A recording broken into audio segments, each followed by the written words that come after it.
People have picked C, which is true. Complex diseases can be caused by many genes, not just one. And looking back at the choices, the things that interact to make a complex disease would be genetic factors, lifestyle, and environmental factors, not one gene with like in CF, that would be one gene that causes that. Okay, true or false, there may be many variants of genes involved in hypertension, which makes its identification difficult when looking at a person's genes.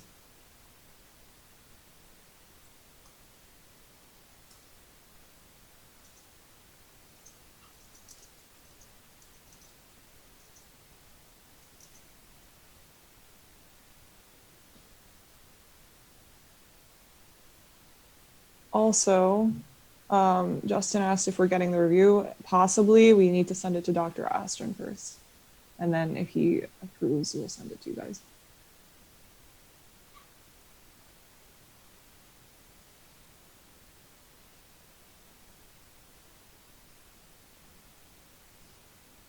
Okay.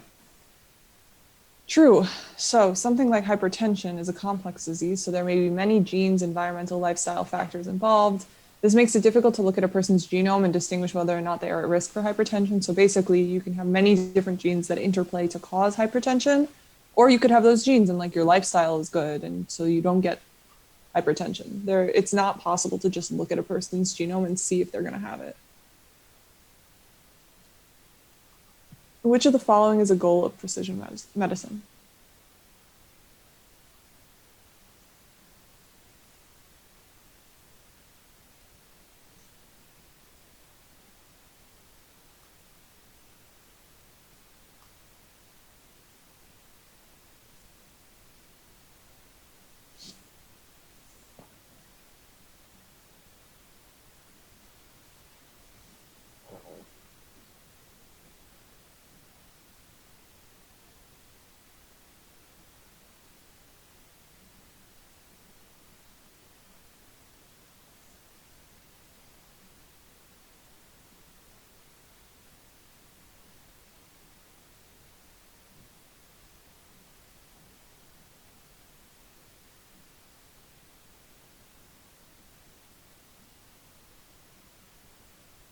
Okay.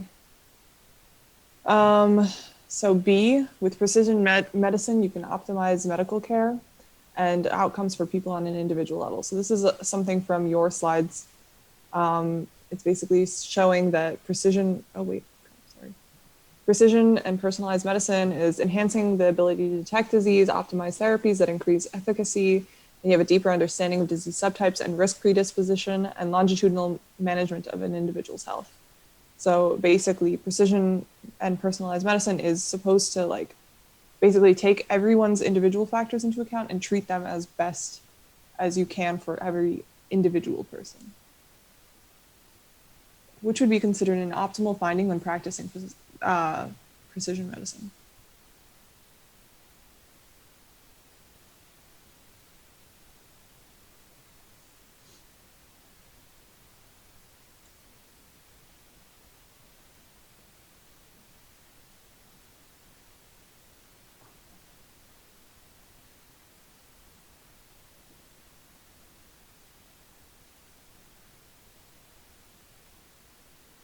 Okay, great.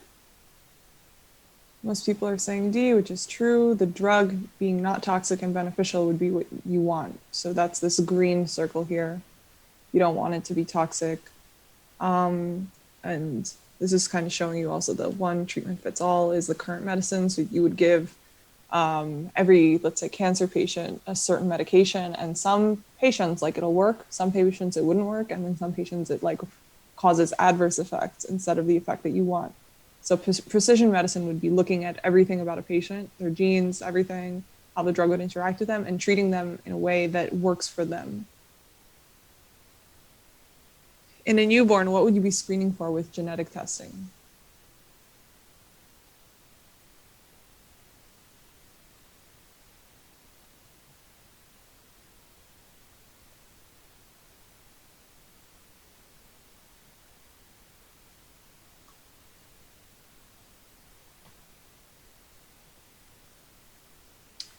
Okay, while you guys are looking at this, Andrew asked, is precision medicine classified as both current and future medicine? So precision medicine is something that we're working towards more in the future. Right now, there are some doctors, I guess, that are practicing precision medicine, but it's not like a widespread practice. So I would say it's more of a future thing than a current thing, but I'm sure that there are people that are practicing it currently.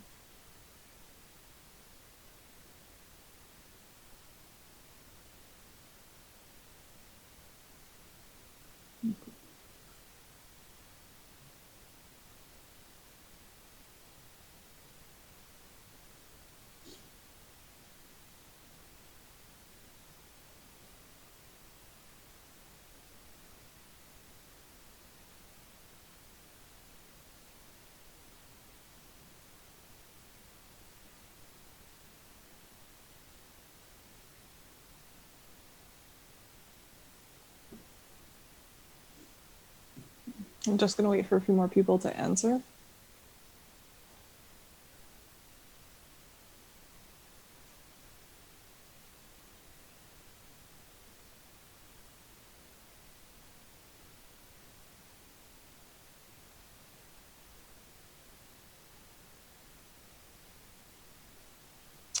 Okay, so people seem to be torn between A and B, which makes sense. But when I'm talking about early onset disorders, I'm talking about like early onset Alzheimer's or early onset like other diseases that you would find as an adult. So the answer is A, which would be childhood diseases.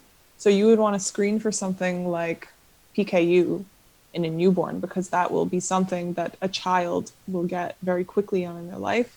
And when someone is a teenager, you would want to look at early onset disorders.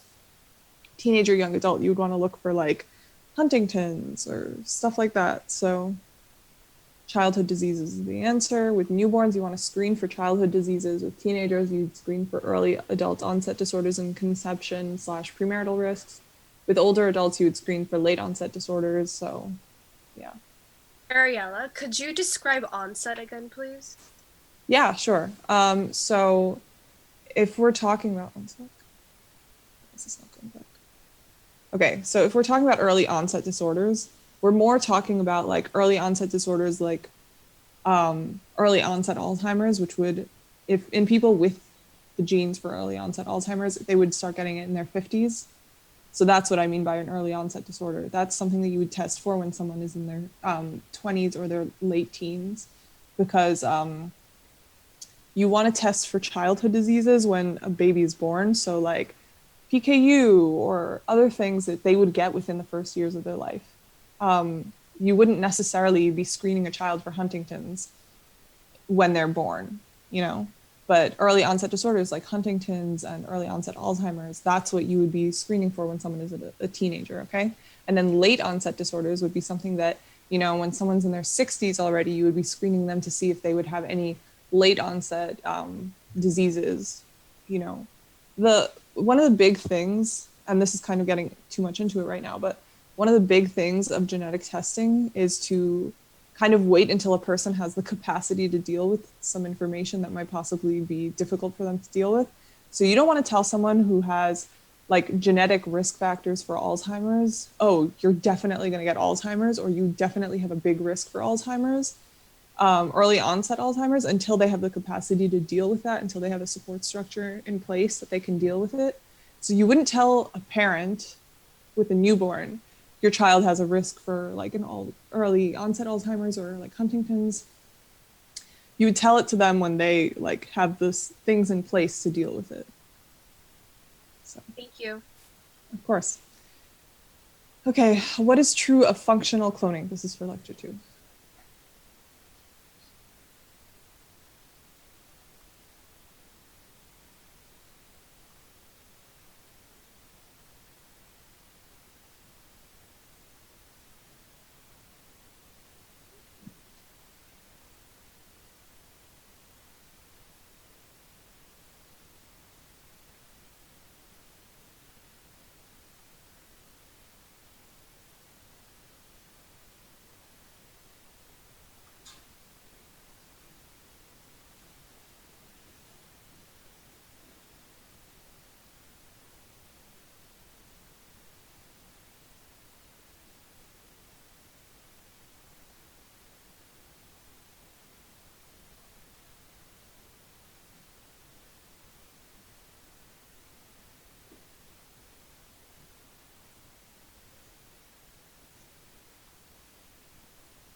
Okay, so a couple of people have answered. Do you guys need more time, or is it just going to be like 4 people answering?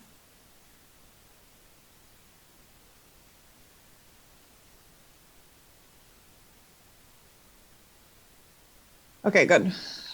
C is the answer. The enzyme deficiency is known, and you can assay the actual enzyme to try and find the gene. So in functional cloning, we already know the missing enzyme. Think of it this way: we know the function of what's missing, so we're working backwards to find the gene. First, you find the missing protein. You use the amino acid sequence to find a DNA sequence, and then you use the sequence as a probe in a DNA library in order to find and isolate the gene that fits. So I think also you guys should just remember that this is literally just the DNA sequence of this is just the DNA sequence of the coding portion of it. So there will still be, introns and exons in the actual DNA. But the reason that we're using the cDNA library is because the cDNA library is literally just the coding part of the DNA. Okay? And would you say positional is inductive versus functional is deductive? What do you mean by that? Functional, you're definitely going backwards and you're deducing what the gene is. But can you explain what you mean more?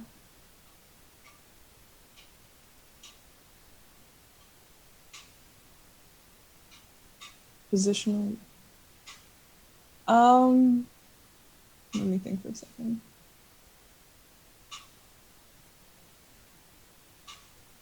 Yeah, I guess so.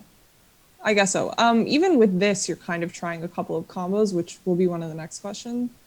But yeah, I think Janice is going to explain more with positional. So just, I guess, wait for that. And if you still have a question at the end, you can ask again. Okay. So what gene is missing in phenylketonuria?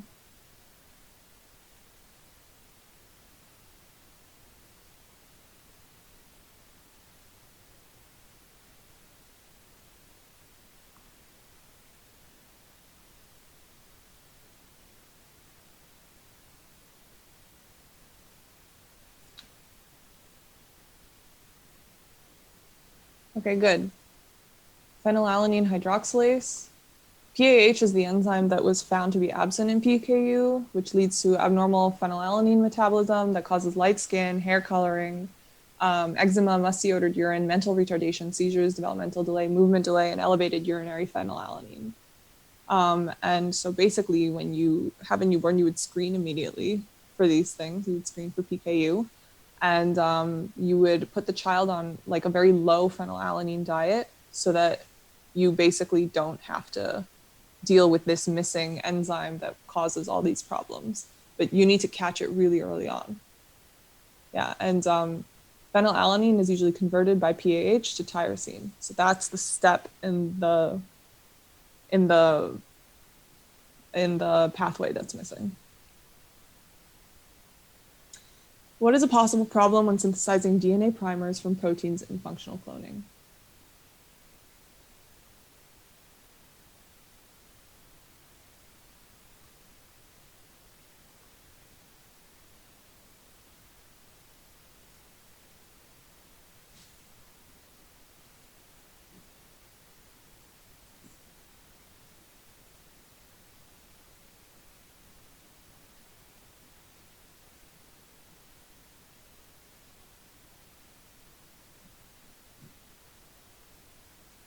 Okay, great.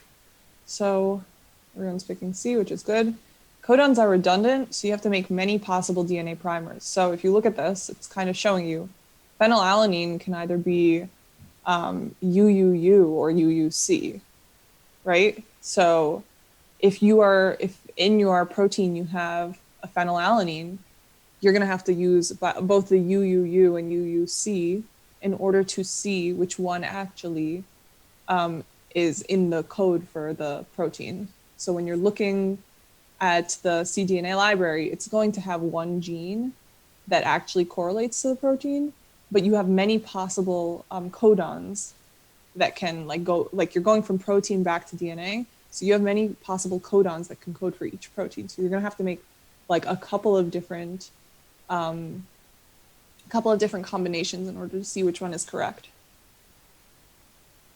All right. How is a cDNA library made?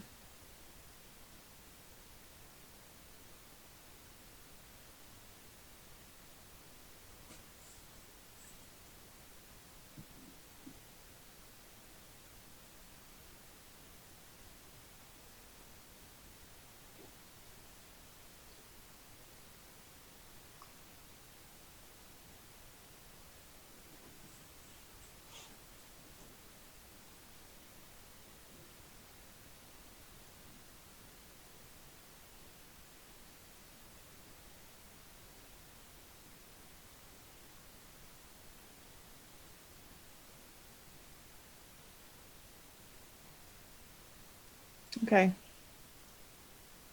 So you take all the, it's B, you take all the mRNA in a cell and transcribe it to DNA with reverse transcriptase, then replicate the DNA in E. coli. So you see you're taking the reverse transcriptase, making the cDNA, you cleave it with digesting enzymes, you put them in E. coli, and then you will, replicate it, and you then take the sequence of the replicated like slices and you use that in your cDNA library. Okay, true or false? You know that you have isolated the correct gene with functional cloning when the cDNA is inserted into a bacteria and expresses the protein that was missing in the disease.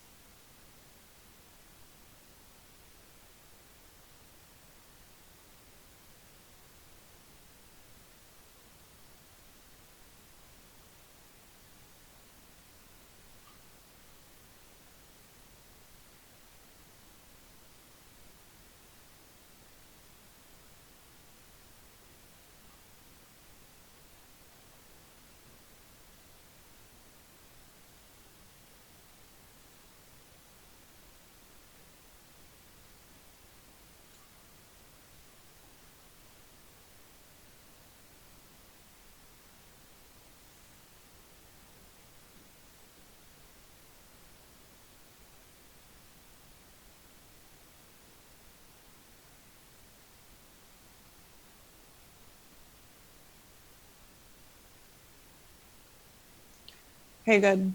It's true. So after you've found what you believe to be the correct gene, you still have to test it in order to see if it will make the protein that was missing. It is inserted into the bacteria and expressed. And if it's the right protein, it should match the physical and biochemical characteristics of the original protein.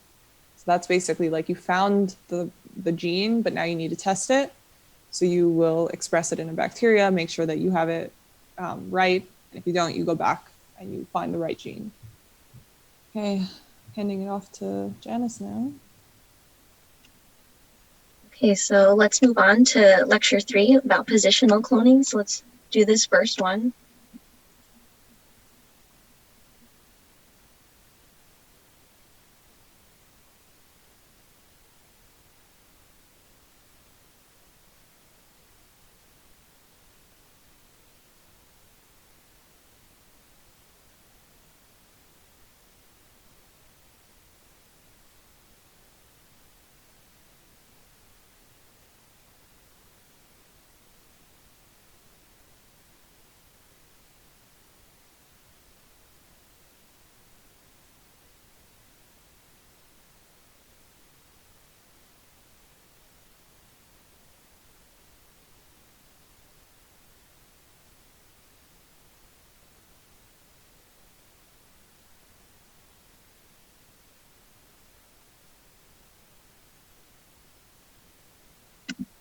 Maybe another couple seconds or so.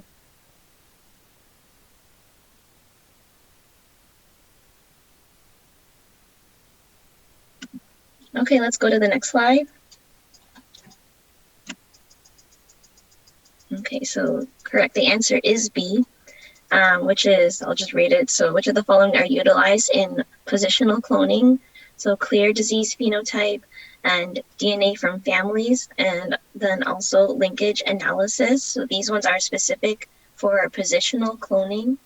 And as Ariella just reviewed with us, functional cloning includes 2 and 4, which is you make that genomic library And we also have an abnormal gene product, such as a protein or an enzyme that isn't working.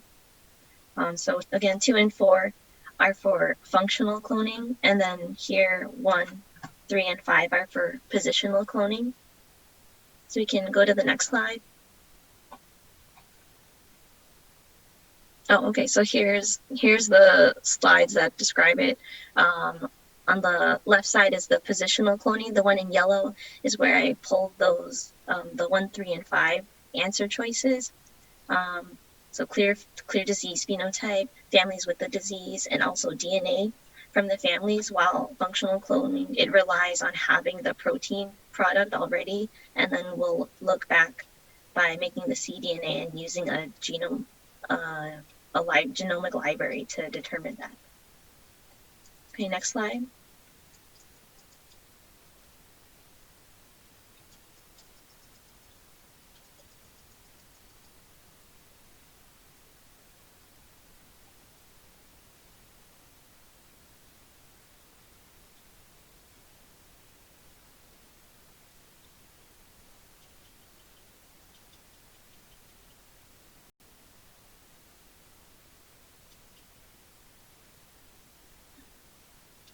Okay, we can go to the next slide. So LOD, that describes, again, the likelihood of whether or not they are linked, and here's the definitions of what those numbers mean. So an LOD score of 3, that means they're very likely to be linked, while if it's less than -2, then those loci are probably not linked. Okay, we can go to the next slide.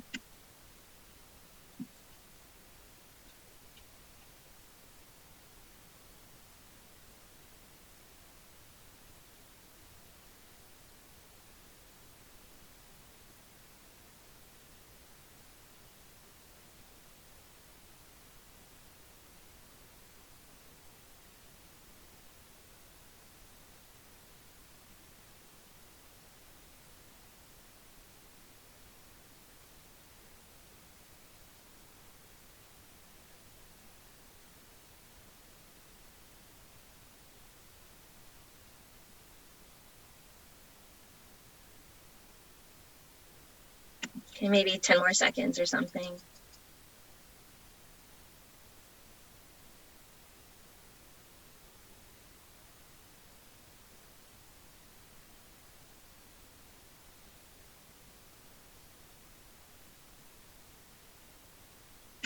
Okay, let's see the answer.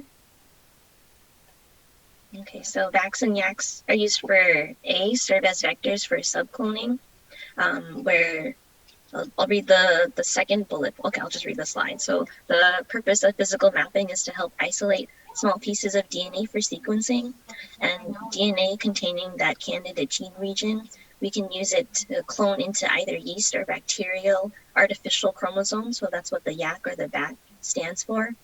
And using those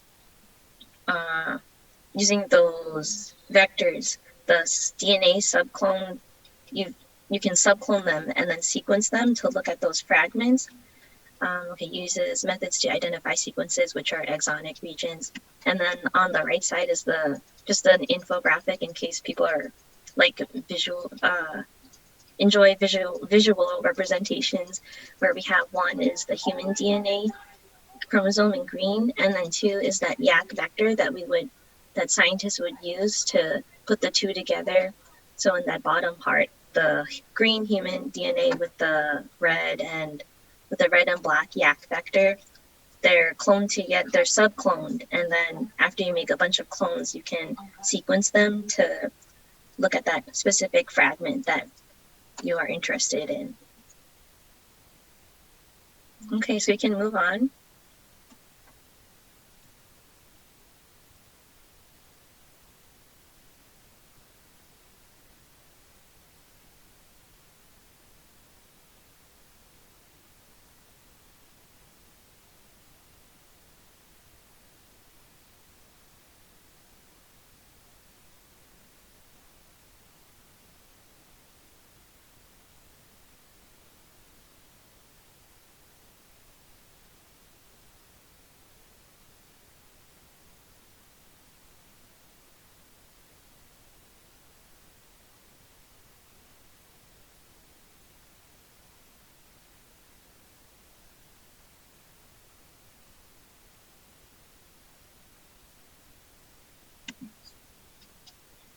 Okay, let's see what the answer is.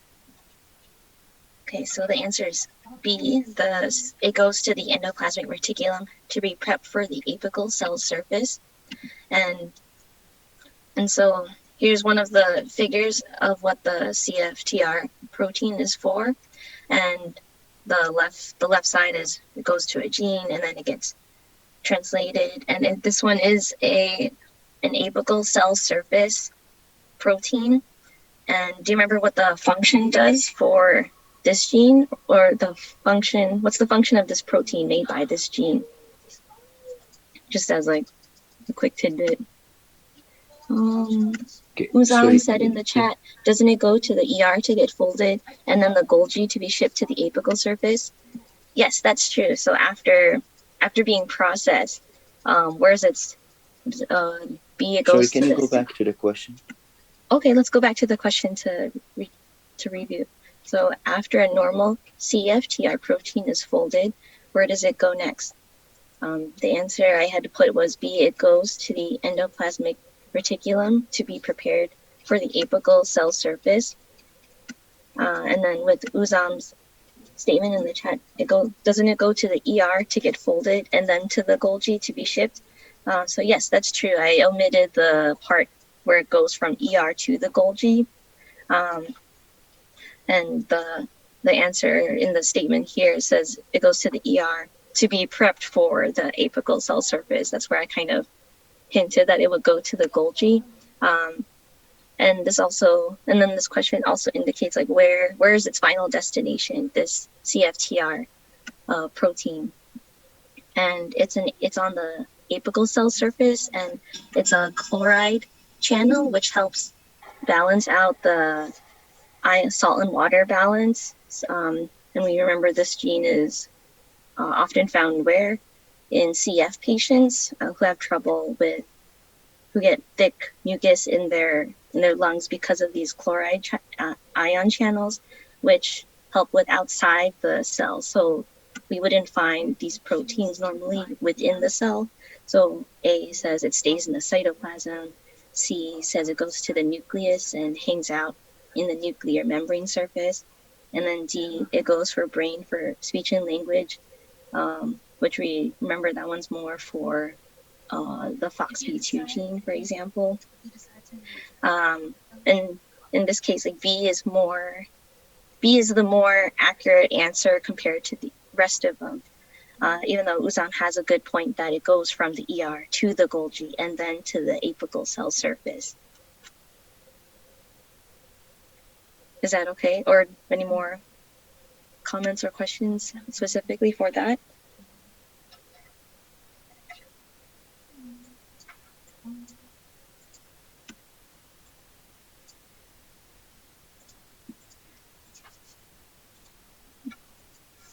Okay, so let's go to the next question.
Okay, so let's see the answer, please. Thanks. Okay, so C allows the Human Genome Project to look at specific or specified genes of interest. And here, doing the candidate approach, you identify them. Remember that we identify specific regions and then we can get all the clones of DNA in that region, and then being able to identify those genes, then we can look at them for mutation screening. And so doing that whole process allows specific genes to be isolated for mutation analysis. So that's what they considered as the candidate gene approach. Okay, we can go to the next slide. Okay, so now this one's on lecture 4, the FOXP2 gene and its story.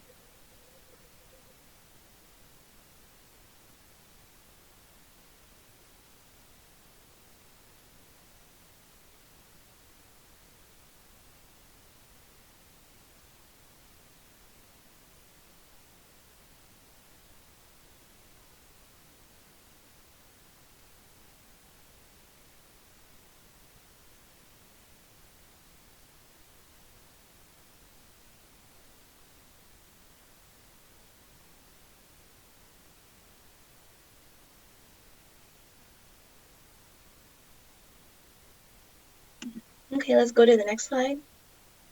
Right, yes, so the answer is E, more than one of the above. And in fact, all of the above are true. So let's go back to the previous slide just to quick review. So FOXP2, it plays a role in motor skills as well as speech. And we found it's also in neuroplasticity. And it also has a role as both a repressor and activator. And so all of the above are correct. Okay, so we can move on. Thanks.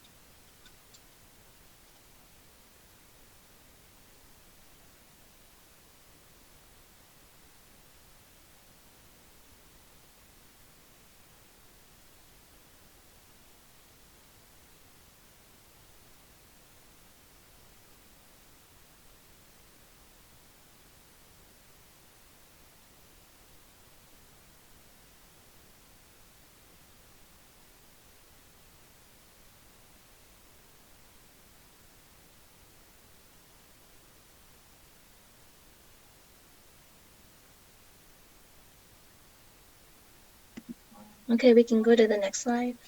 Thanks. Okay, yay. So Neanderthal DNA has the same 2 variants in their FOXP2 genes as modern humans. And so just the things that are highlighted in yellow, I'll read. So mouse and humans have 3 amino acid differences, while chimpanzee, gorilla, and rhesus monkey have 2 amino acid differences.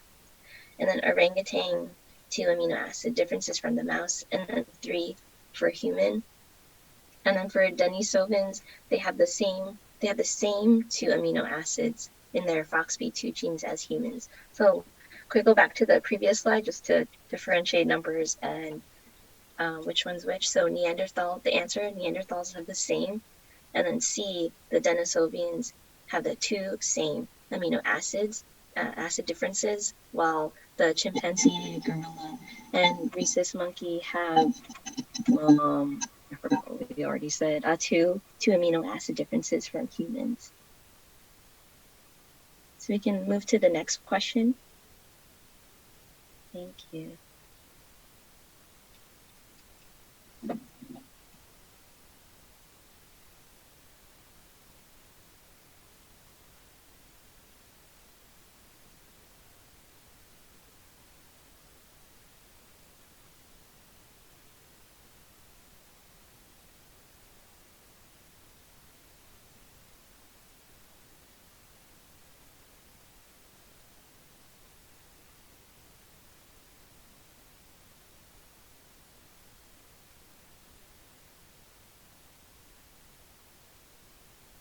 Okay, answer please.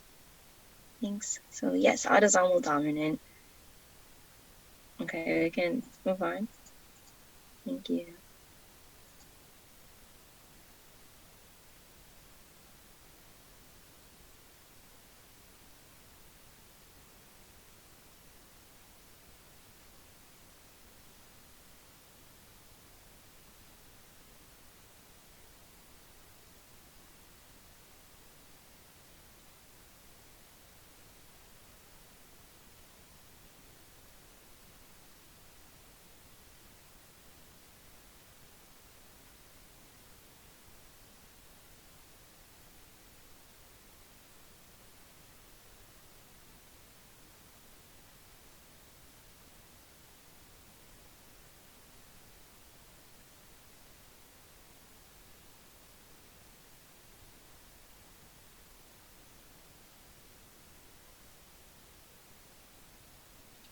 Okay, let's see the answer. Awesome. So it's R553H. And then here in the picture, just the visual graphic of what the gene is and where's the mutation. And then we remember that R is for arginine and H is for histidine. Okay, we can go next slide. Okay, so it looks like this is for Ariela's. Okay, guys. Okay, what would a nerve conduction velocity test in a patient with Charcot-Marie-Tooth disease indicate?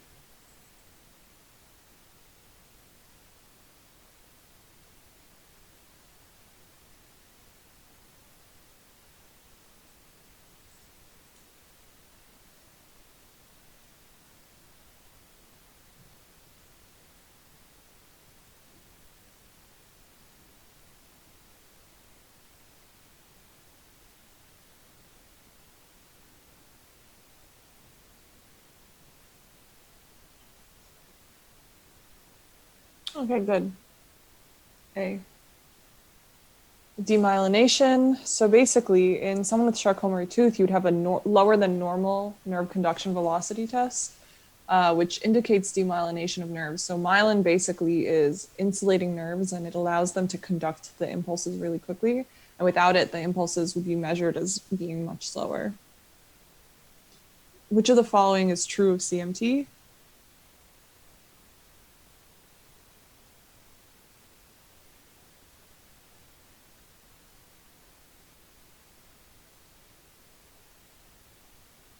Mina asked if we'll send this. Again, I think that we have to send it to Dr. Astron first. He wanted to see it. And then if he is okay with it, we will send it.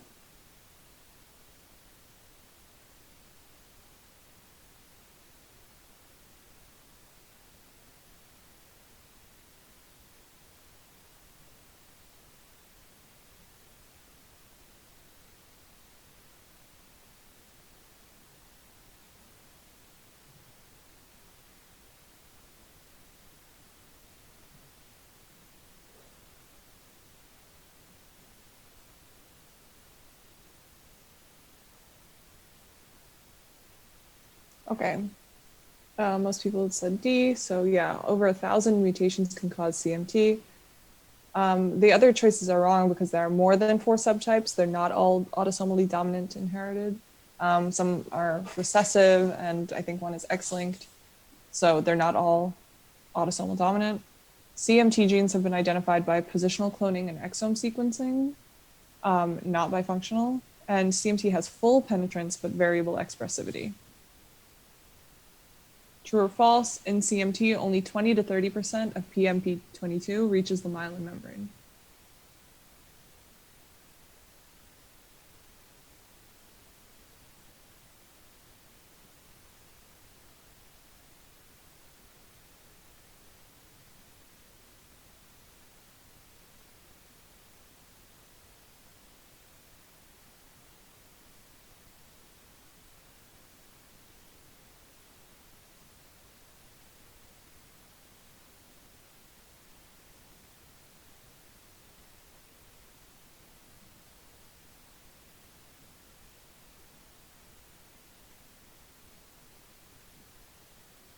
Okay, I'm gonna wait for a few more answers.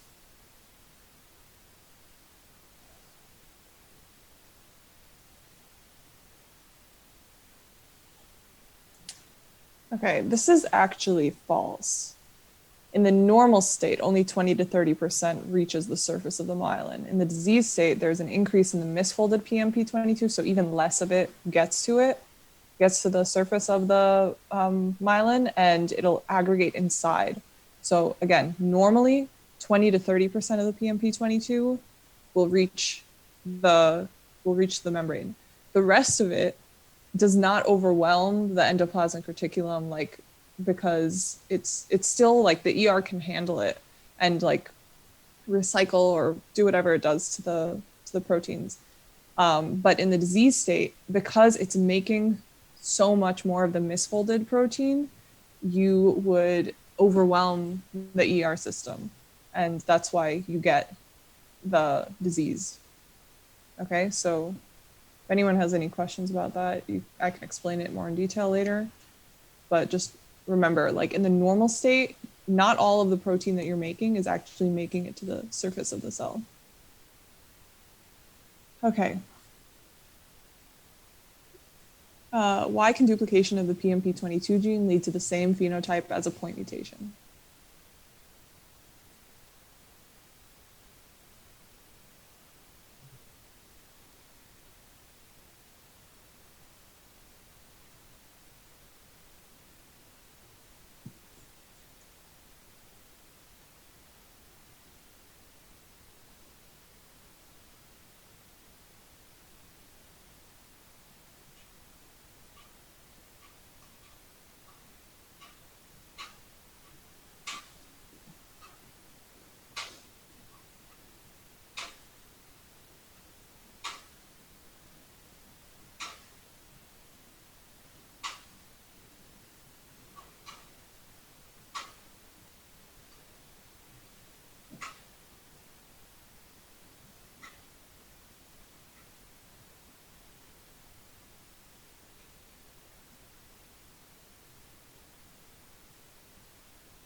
Okay, a few more seconds.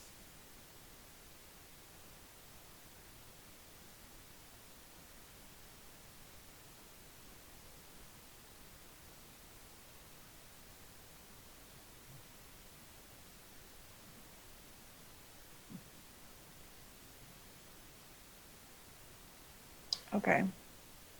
So this seems to be a little divisive in the answers. So the answer is when there is duplication, it'll increase synthesis of the misfolded protein, and point mutations will also cause misfolding of the protein. I think that was A. Yeah. So basically, there are different types of mutations that can all cause Charcot-Marie-Tooth. Two different types can basically cause the same disease. So there are different mutations, but they cause the same presentation. This is because in gene duplication, which is the most common mutation, there's an increased synthesis of the protein, which then misfolds and aggregates, leading to decreased PMP22 exported to the myelin sheath.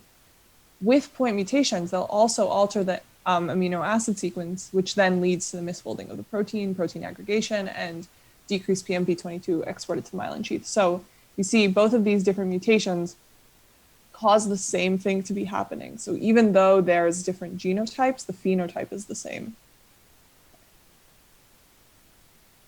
Which of the following is not a sign of CMT?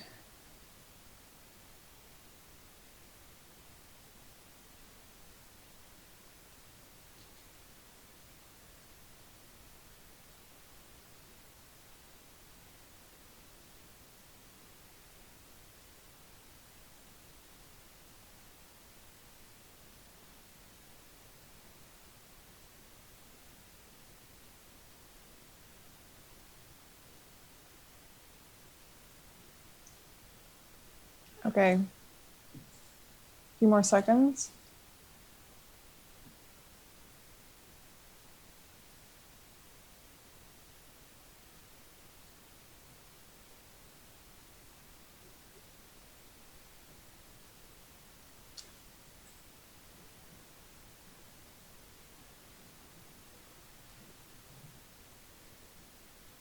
Oh, sorry. Okay. The answer here is C. So in CMT, the patient would actually have reduced reflexes, not hyperreflexia, because that would be like the reflex would be to the extreme. Other signs would be weakness in the legs, loss of muscle bulk, high arches, hammer toes, foot drop, high step, frequent tripping and falls, decreased sensation. These symptoms start in the feet and legs, but as it progresses, it moves more proximally and involves the hands and arms. Okay. Now, what was not a goal of a human genome project?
so far only one person, I think, is.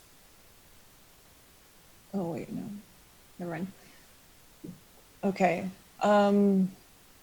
What was not a goal of the Human Genome Project? The answer is, wait, I think I actually mislabeled it. It's C, to identify all the protein pathways in the body. It shouldn't be A.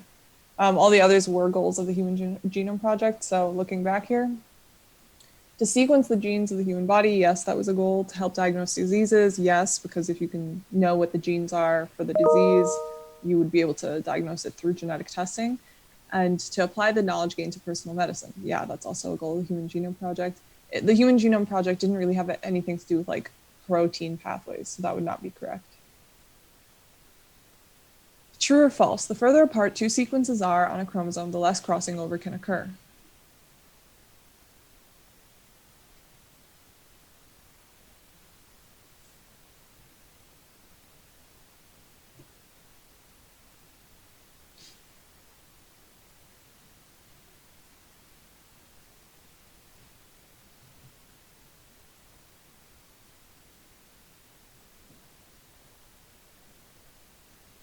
Okay, good. This is false.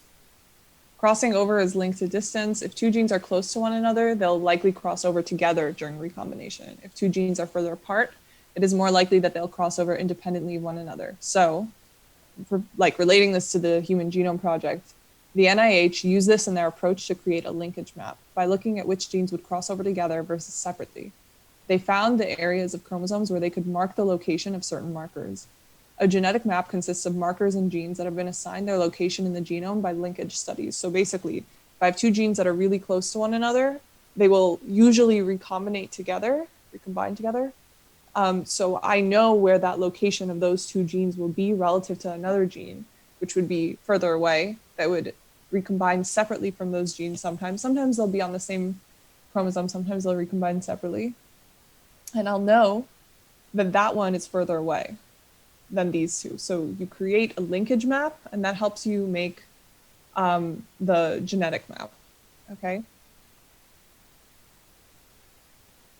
All right, I'll give you guys a minute, and I actually want like a lot of people to try and answer this because he definitely put a contig question. So please take a minute, try and figure out which one's the answer.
Okay, good.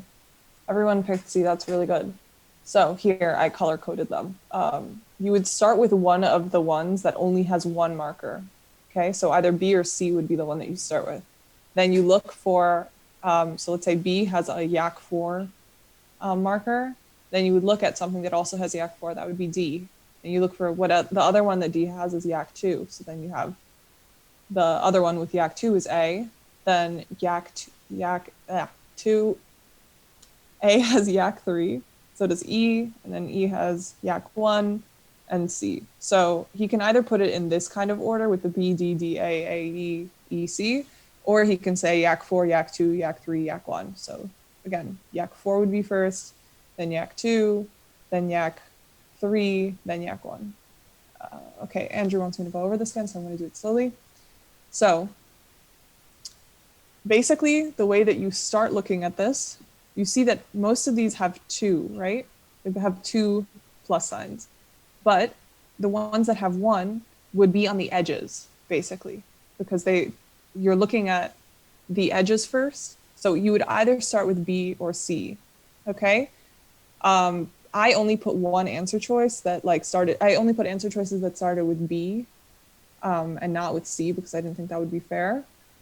But okay, you look at B first, then B has a YAC, is positive for YAC4.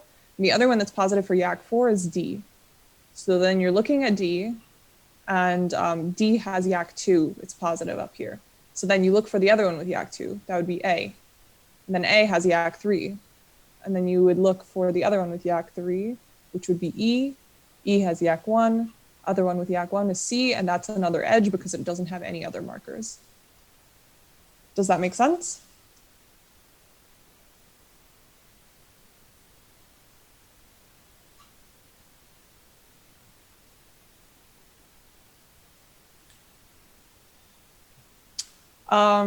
So basically you're just crisscrossing through the entire chart. Kind of. So in the lecture, it kind of shows you something similar to this. Let me find the actual page though.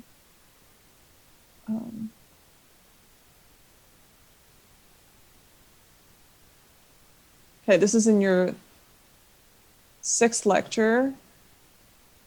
There's a slide called example of contig ordering. I made up my own one, but he has something similar.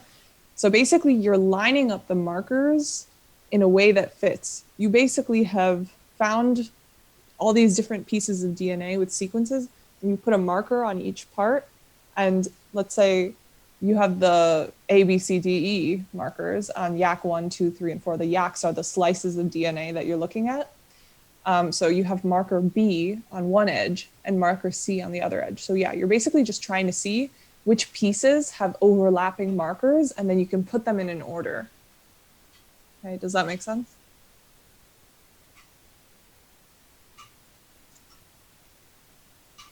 Okay, great.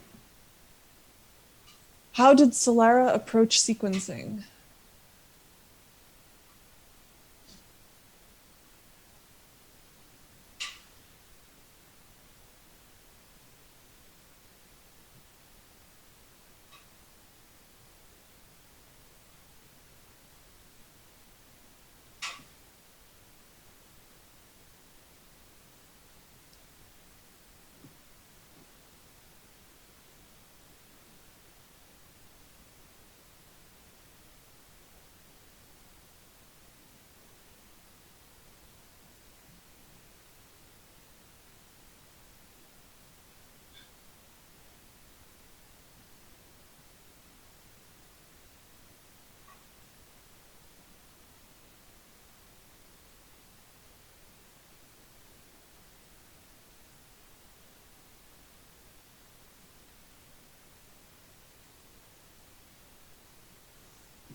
Okay, so the answer is A.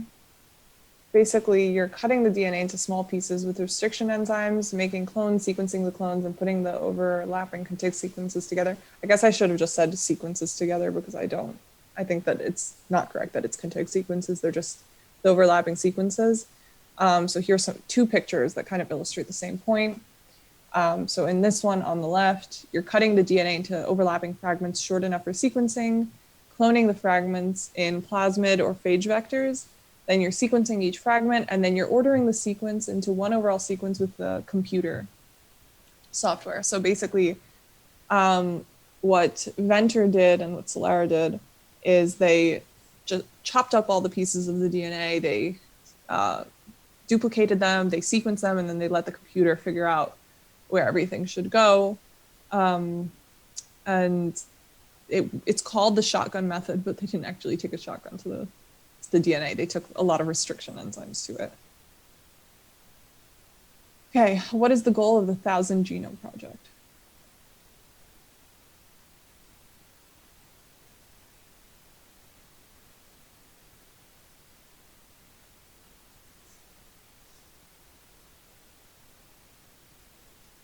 So the question that someone has in the chat is that was the same as shotgun. It's called the shotgun method, but you're not taking a real shotgun to it. That was the choice D, like that you take a shotgun to the DNA.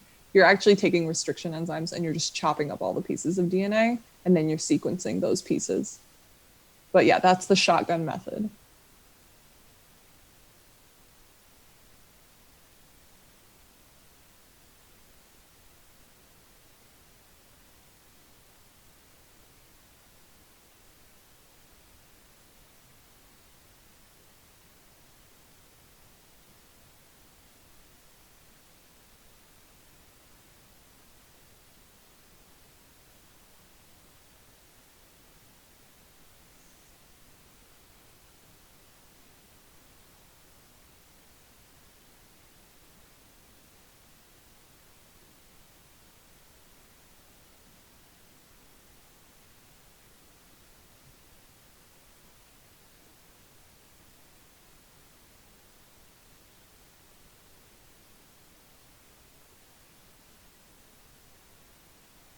Okay, so the answer here is the goal. I mean, the goal of the 1,000 Genome Project is basically to see common polymorphisms in different population groups. So yes, you are picking random people within those population groups. So it's not really as random as just like picking 1,000 people off the street.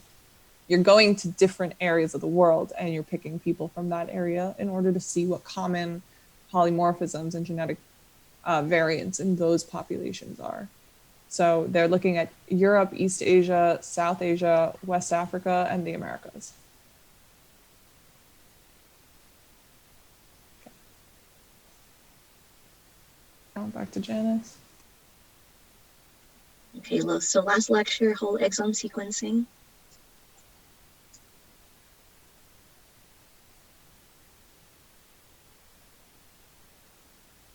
We'll pause. Ariella, can you refresh the PowerPoint, if you don't mind? Thanks.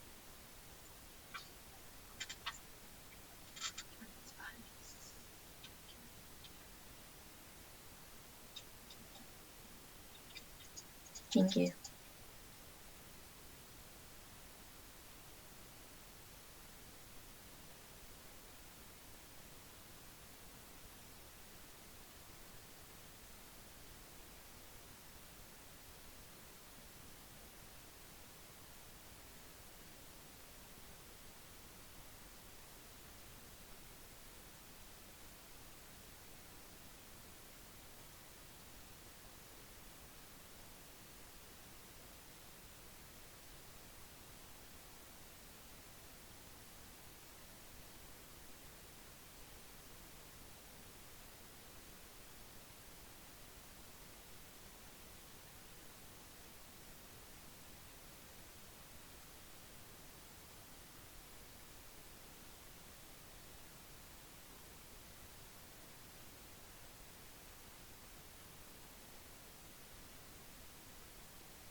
Okay, let's see the answer for this question.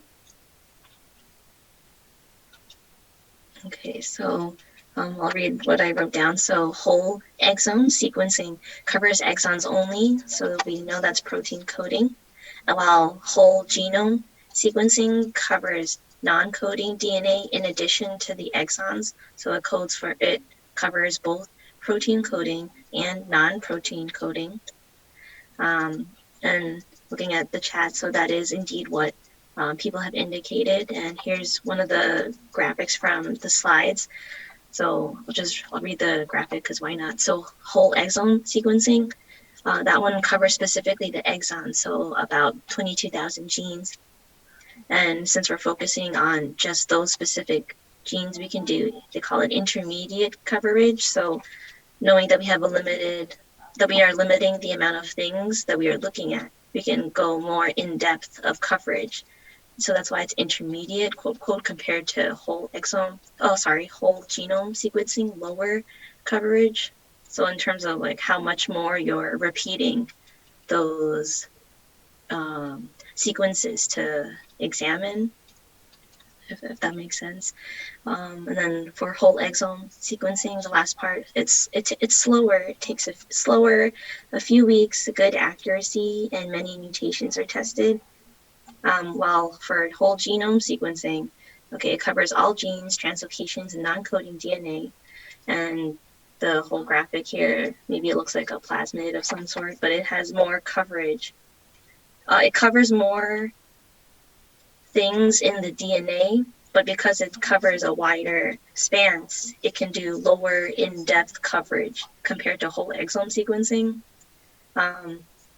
So more whole genome sequencing, more area, but because you're covering more area, you can only go in depth so much. Compared to whole exome sequencing, you limit the area that you're looking at, but you can go more in depth because of that.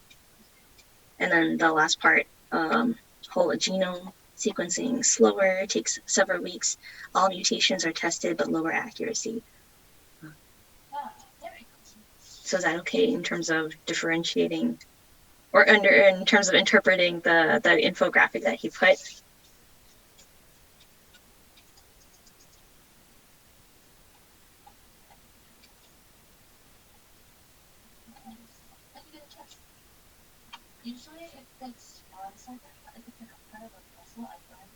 Okay, so let's go to the next question.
Okay, let's see the answer.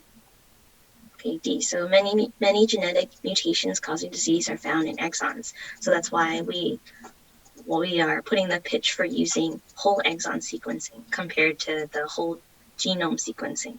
So I'll read the slide just for completion. Exomes make up about 3% of the human genome, and doing whole exon sequencing covers about 95% of those exons. And we found that most mutations, about 85%, causing Mendelian diseases are found in exonic sequences. So because most mutations causing disease are found in exons, that's why there's a big rationale for using whole exon sequencing compared to looking at the whole genome. It's cheaper and easier to sequence than the whole genome. You're able to isolate those exon coding sequences, and exonic sequences can be analyzed for sequence variations, and also the causative gene should have a mutation, which is also present in other affected or carrier family members. So that means it's able to inherit. Let's go back to the previous slide just to quick review the other choices. So cumbersome, no, it's not cumbersome compared to whole genome sequencing. And then B, the causative gene mutation is found in introns sequences, which we know is not true. We know that introns can influence many things, but we know that, at least what we've looked at so far, most mutations causing disease are found in exons. And then C, many genetic mutations causing disease are found in insertions and deletions. So S is effective, and it's for the same reason as choice B, or justification. Okay, so let's move to the next question. Thank you.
Okay, so let's go to the answer, please. All right, D. So this one's more of definition sort of question. I'll read it. So the question was like, which one accurately describes pathogenic variant versus variant of unknown significance, VUS?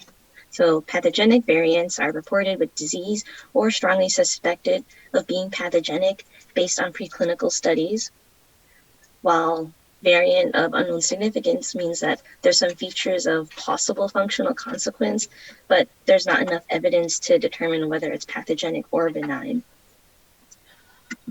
So we can go to the next slide, and this one's just the slide from the lecture of the definitions. So pathogenic, likely pathogenic, variant of unknown significance, likely benign and benign. It's like a continuum. So just like take a second to like realize, okay, if it's not one, it's the next one or the next one. Okay, so you can move on. Thanks.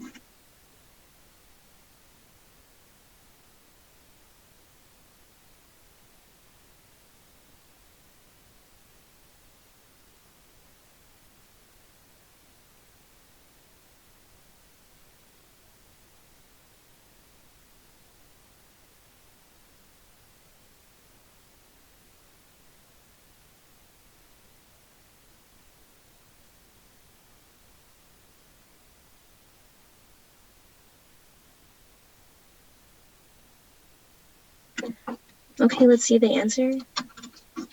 Thanks. Okay, so C, 30% of patients can be diagnosed and 10% of patients will have a change in treatment management.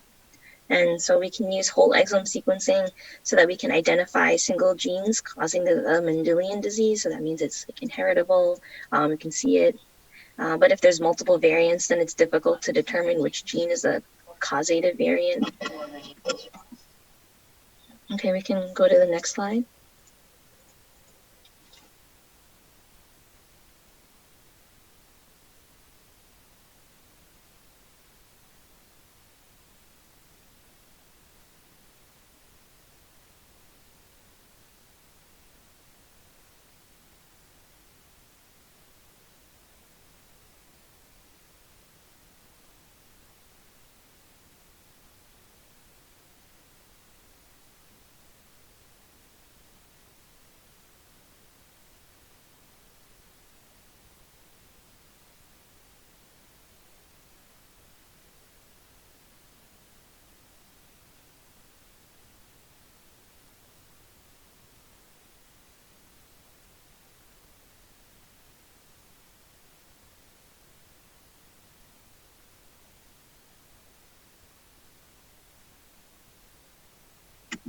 Okay, let's see the answer.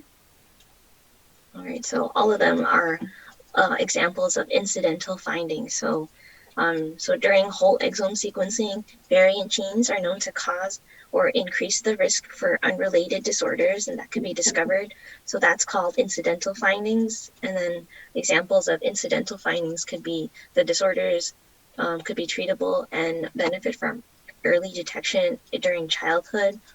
Disorders could be adult onset, adult onset with treatment options such as hereditary breast cancer, and disorders could adult onset without treatment options such as Alzheimer's disease. And you can also possibly detect variants of potential reproductive significance such as carrier status for autosomal recessive diseases such as sickle cell or X-linked disorders such as hemophilia.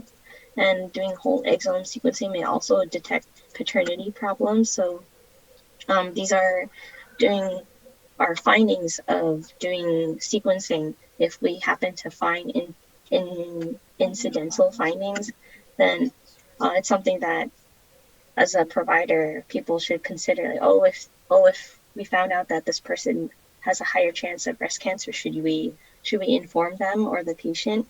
So that's something. I mean, it depends on if they're getting genetic testing, like do they consent to want to know that information or like not? So that's something to consider as a genetics. If someone were to go into genetic counseling, things like that, there's like ethical or there's considerations that have to be thought of during exome sequencing or during like genetic sequencing, such as diseases like this that we happen to find. Okay, so I think that's it in terms of next slide. Is there any specific questions with any topic, whether it's mine or Ariella's? Yeah, any questions about the topics or any questions about the exam in general, you can just ask. Hi, I have a question about the LOD score slide. Okay, what is it? What if it's between -2 and 3? Does that mean that are they linked? Are they not linked? Or is it a range in between? One sec. Janice, you covered this, Janice. LOD is more of like statistical relationship. So how likely are they to be linked? So 3, I think it's 3 means 1 in 1,000 chances that it's more likely to be linked compared to if assuming that it's on like a 10 scale. So if it was 1, then that would be like 1 out of 10 chances, right? I think so. I mean, in terms of, I don't know the answer to your question, but knowing that it's telling us how likely it is connected. If the number is high, then that means it's very, very likely that the two are linked, compared to a really low number, such as the example was like -2. If it's a logarithmic scale, like -2 is 1 over 100. So that means it's very unlikely that the two are linked together. I don't have an answer. Like, oh, what if it's 1 or like 0.5? I don't know, but in terms of, yeah, I think his slide only just says less than -2 and higher than 3. So I'm like, what? That's true. Yeah. Like he only specified higher than 3 or less than -2. So like, what's the middle part? But think of it more of it's either very, very likely or very, very not likely. Thank you. Yeah. Great question too, by the way. Yeah, if it's lower than 3, I think that it's possible that they're linked, but they're not necessarily linked. If it's higher than 3, that means that they're like necessarily linked. Okay, and if it's less than 2, they're completely not linked. Okay, so it's just like you have to rate it on that scale. Ayaz said, do you have to memorize the locations of the mutations like 7q31? You don't have to memorize the specific locations, but if he says the chromosome that it's on, you should know the chromosome, but you don't have to know that it's like on this arm and it's this location, like no. Okay, so just keep in mind that you have to know which chromosome sometimes, but don't go too crazy in like the specific positions of it unless he said something in class that was like, you have to know this exact position. I definitely know the mutations because that's something we always talk about in class, like which mutation is which. So knowing what the mutation is, like, yeah, that's hands down, that one is something you should know. In terms of location, as Ariella said. Mm-hmm. Yeah. Also, as always, just studying from his review sheet that he gives you, as long as you know everything that's on there and like the things surrounding what he puts on there. So if he says something like, know functional cloning, know all the steps of functional cloning, but like know them in depth. And if something's not on his review sheet, it's probably not going to be as covered in depth. You should still know everything, but focus more on the things that he puts on his review sheet. Okay. Any other And questions? then definitely read the articles because those always get questioned too. The ones that he states on the review sheet, he'll definitely ask because he put it on the review sheet. Yeah. I have a question. So, yeah, regarding positional cloning, I just want to know how do they know the links? Like, how do they know the place of the marker? So they already like have a map of all the markers, and then they compare the markers to the genes. For positional cloning, for using markers, it's like they have a selection of markers that they can choose, and then when they put it on the chromosomes, then they'll see how close the gene of interest is compared to the marker. It's more like putting a reference point out and then just relying on those reference points that they already know, and then exploring the genes that are nearby it. Yeah, so they'll use like pre-made markers. They'll look at like they'll look at a chromosome and they'll see all the links on that chromosome, the linkage map basically, and then they'll try to narrow